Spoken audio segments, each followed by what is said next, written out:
microfono se vuoi. Stamattina tutto il gruppo l'ho visto 3 volte.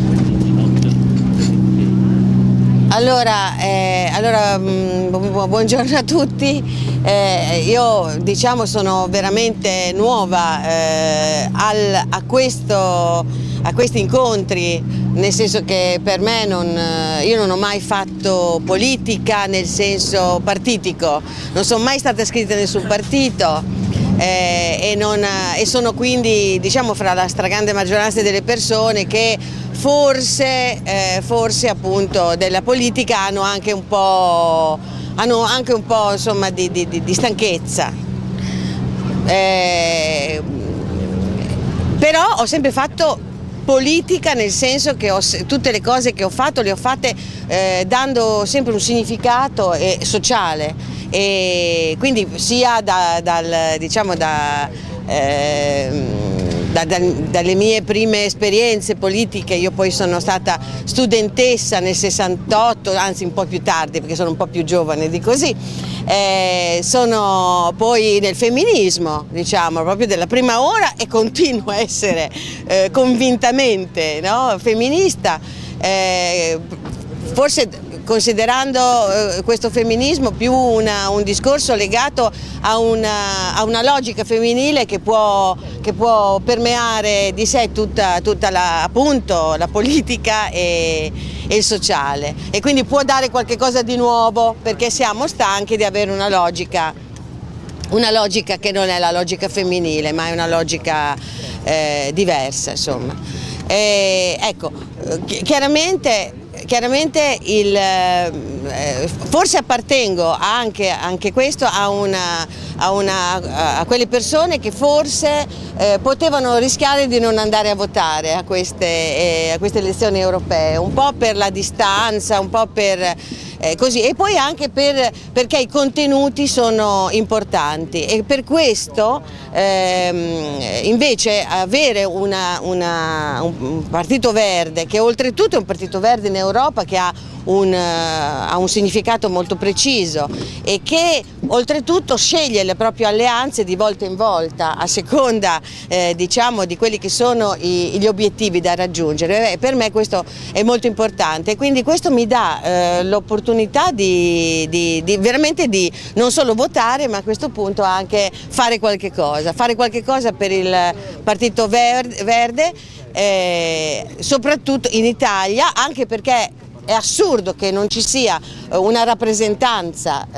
di un partito verde italiano in Europa, dove in qualche misura come dire, la coalizione, il gruppo eccetera davvero serve, davvero si muove, e quindi può contare davvero, perché vabbè, gli argomenti li sappiamo tutti. Secondo me è quasi impossibile, diciamo, al giorno d'oggi, nella vita che stiamo vivendo, non vedere una prospettiva verde di tutta la nostra vita, di tutta la nostra organizzazione anche sociale, la riconversione di tutto quello che si può riconvertire in verde, o comunque in un modo di sviluppo sostenibile. Questo mi sembra talmente scontato che come dire, non metterei mai, soprattutto in questa opportunità che è anche la crisi economica, perché come dire, è una sfiga ma è anche un'opportunità, così come ci insegna appunto la parola stessa, insomma, no? Il kanji giapponese di questo. Cioè un problema come questo della crisi economica ci darebbe anche la possibilità di ripensare al nostro sviluppo e riformulare un'organizzazione, diciamo, diversa. Certo non è facile, e certo non è scontato, e certo non è ovvio per chi il potere lo tiene in questo modo e ancora crede di poter basare l'energia sul petrolio, di poter basare la nostra organizzazione, diciamo, economica in questo modo, insomma, che abbiamo visto è alla fine agli sgoccioli, e ha causato veramente questo problema nel quale stiamo vivendo. Per quello che mi riguarda, naturalmente la mia storia personale è una storia di viaggi e di esperienze in altri mondi. Io adesso abbiamo messo un video nel quale forse in modo più strutturato dico le cose, ma insomma un punto importantissimo è questo: mi chiedono spesso cosa ho capito del mondo girando il mondo. Una cosa che ho capito è che questo di sviluppo, questa globalizzazione basata su uno sviluppo incontrollato è ingestibile. Le risorse del pianeta sono finite, in tutto il mondo i movimenti di base fanno queste rivendicazioni contro enormi poteri che invece proprio si appropriano delle risorse e si appropriano dei territori. E la lotta di tutte le popolazioni è una lotta veramente per tenere in mano le proprie risorse e per usarle in un modo più logico. Mi ricordo appunto quando ho incontrato gli Indios Sepera e gli Indios Guarani.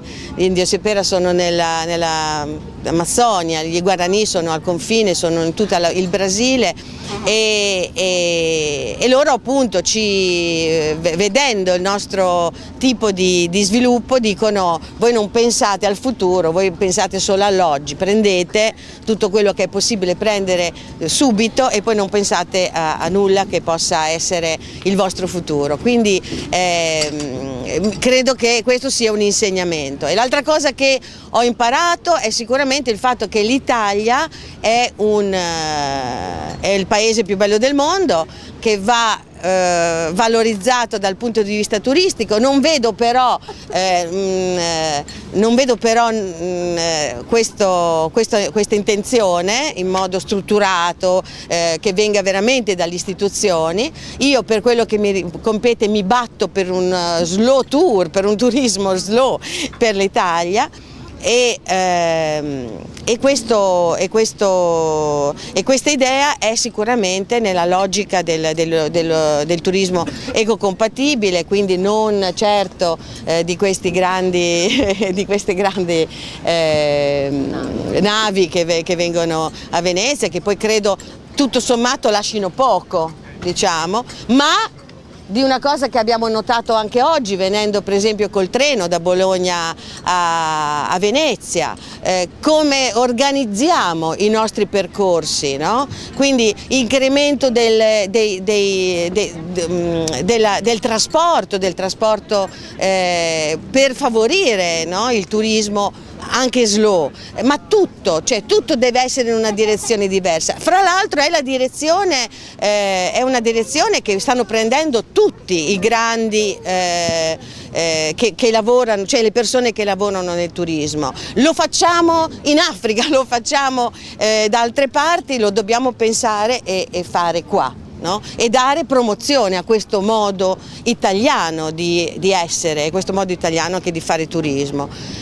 Poi vabbè, potrei dirvi tante altre cose, per esempio che appunto in questi anni ho aperto un orto dei Giusti a Bologna, vicino alla collina. Noi a Bologna abbiamo la fortuna di avere una collina che è stata salvaguardata, diciamo così, e quindi in questo spazio abbiamo fatto veramente di tutto, e poi ho portato una yurta, una tenda mongola dalla Mongolia, un esempio di ecocompatibilità che abbiamo messo, di abitazione ecocompatibile che abbiamo messo alla fiera dell'architettura. Ma questo insomma è un po' la mia storia che mi ha avvicinato ai Verdi, ma insomma qui stiamo parlando di progetti concreti, importanti, sono per sostenere e per portare avanti questo